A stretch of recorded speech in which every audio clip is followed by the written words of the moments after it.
2월 19일 금요일 사순절 묵상 가정예배를 시작하겠습니다. 다 같이 주님 가르치신 기도합니다. 하늘에 계신 우리 아버지, 아버지의 이름을 거룩하게 하시며 아버지의 나라가 오게 하시며 아버지의 뜻이 하늘에서와 같이 땅에서도 이루어지게 하소서. 오늘 우리에게 일용할 양식을 주시고 우리가 우리에게 잘못한 사람을 용서하여 준 것 같이 우리 죄를 용서하여 주시고 우리를 시험에 빠지지 않게 하시고 악에서 구하소서. 나라와 권능과 영광이 영원히 아버지의 것입니다. 아멘. 찬송가 440장 어디든지 예수 나를 이끌면 찬송가 440장을 부릅니다.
이 시간 우리에게 주시는 하나님의 말씀은 누가복음 9장 28절로 36절입니다. 누가복음 9장 28절로 36절을 다 같이 한 절씩 교독합니다. 제가 전체를 읽겠습니다. 이 말씀을 하신 후 8일쯤 되어 예수께서 베드로와 요한과 야고보를 데리고 기도하시러 산에 올라가사 기도하실 때에 용모가 변화되고 그 옷이 휘어져 광채가 나더라. 문득 두 사람이 예수와 함께 말하니 이는 모세와 엘리야라. 영광 중에 나타나서 장차 예수께서 예루살렘에서 별세하실 것을 말할세. 베드로와 및 함께 있는 자들이 깊이 졸다가 온전히 깨어나 예수의 영광과 및 함께 선 두 사람을 보더니 두 사람이 떠날 때에 베드로가 예수께 여짜오되 주여 우리가 여기 있는 것이 좋사오니 우리가 초막 셋을 짓되 하나는 주를 위하여 하나는 모세를 위하여 하나는 엘리야를 위하여 하사이다 하되 자기가 하는 말을 자기도 알지 못하더라. 이 말할 즈음에 구름이 와서 그들을 덮는지라. 구름 속으로 들어갈 때 그들이 무서워하더니 구름 속에서 소리가 나서 이르되 이는 나의 아들 곧 택함 받은 자니 너희는 그의 말을 들으라 하고 소리가 그침에 오직 예수만 보이더라. 제자들이 잠잠하여 그 본 것을 무엇이든지 그때는 아무에게도 이르지 아니하니라. 아멘. 예수님께서 그 몸이 변화산에서 변형되신 사건은 마태, 마가, 누가 이 공간복음에서 모두 소개가 되어 있다고 하는 것입니다. 이는 이 사건이 그만큼 중요하다는 것을 의미하는 것입니다. 변화산 사건은 예수님께서 십자가에 죽으시기 약 2주 직전에 있었던 중요한 사건입니다. 공생애를 마지막으로 정리하는 사건 중에 하나라고 말할 수가 있습니다. 이 사건의 의미는 예수님의 몸이 영광스러운 몸으로 변형되셨고 예수님은 모세와 엘리야와 더불어 깊은 대화를 나누셨다고 하는 것입니다. 모세와 엘리야는 율법과 선지자의 대표입니다. 그래서 옛날 구약 성경을 말할 때 율법과 선지자니라 이렇게 말하면 이것은 구약을 대표하는 것입니다. 모세와 엘리야와 예수님과 함께 대화를 나누셨다고 하는 것은 그리고 그 몸이 신령한 몸으로 변화됐다는 것은 예수님께서 구약의 계승자라는 것을 의미하는 말씀입니다. 십자가 길을 눈앞에 둔 시점에서 너희가 믿고 따르는 예수는 구약을 잇는 하나님의 아들 메시아라는 사실을 강조한 것이다 이렇게 말할 수 있습니다. 오늘 본문 35절에 보면 그는 나의 아들 곧 택함 받은 자니 너희는 그의 말을 들으라 이렇게 말씀했습니다. 이 말씀이 주는 의미가 어떤 것인가를 함께 본문 안에서 살펴보겠습니다.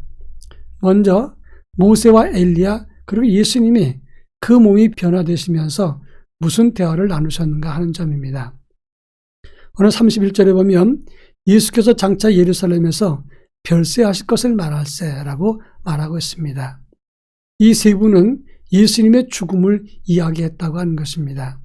여기서 말하는 별세란 말은 헬라어로 엑소도스란 단어인데 해방이라 그리고 출발을 의미하는 단어입니다.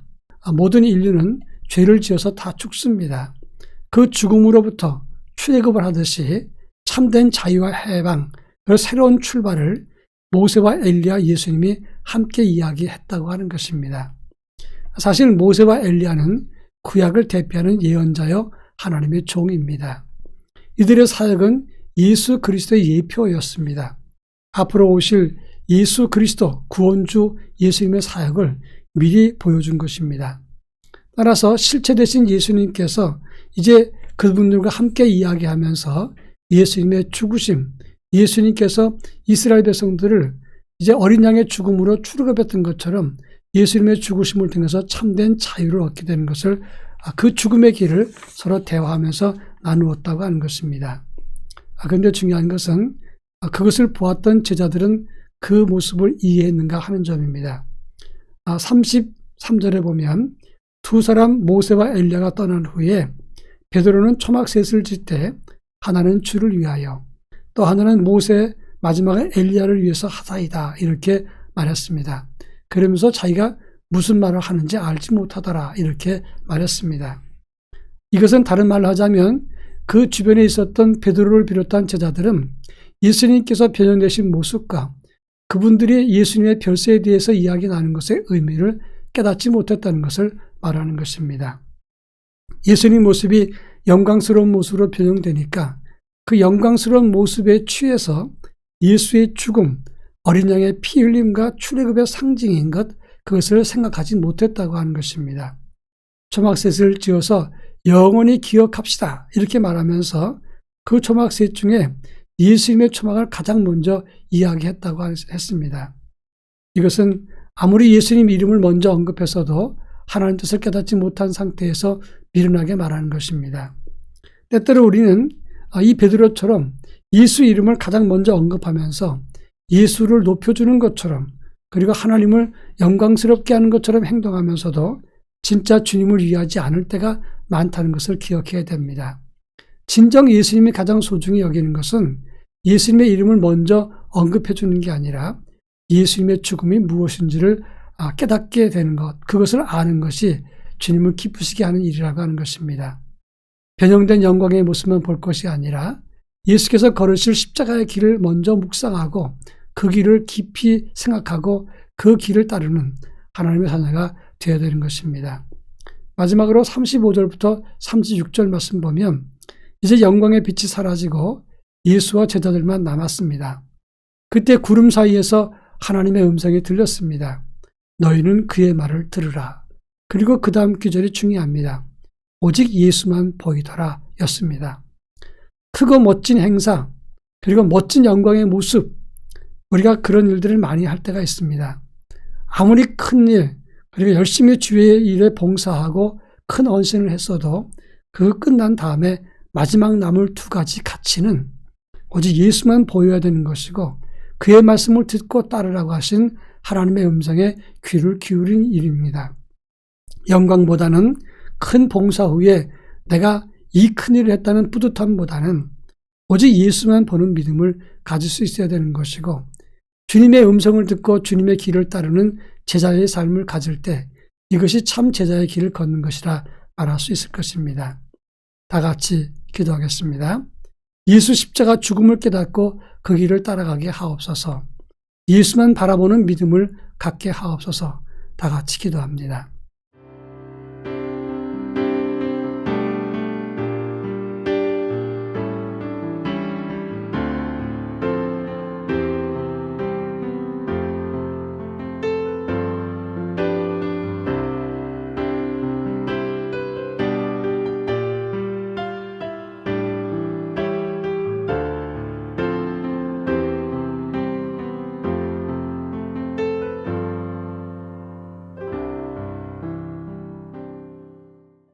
사랑 많으신 하나님 아버지, 영광스러운 모습만이 아니라 주님께서 십자가를 지시고 별세하실 그 죽음의 길을 묵상하며 그 길을 따르는 예수님의 제자가 되게 해주시옵기를 원합니다. 주님의 음성, 주의 말씀을 따라 그 길을 따라갈 수 있는 저희 모두가 되게 하시고 우리가 들을 소리는 이 세상의 소리, 나를 칭찬하는 소리가 아니라 주의 말씀인 것을 기억하고 그 길을 따를 수 있도록 은혜를 더하여 주옵소서. 예수님의 이름으로 기도합니다. 아멘.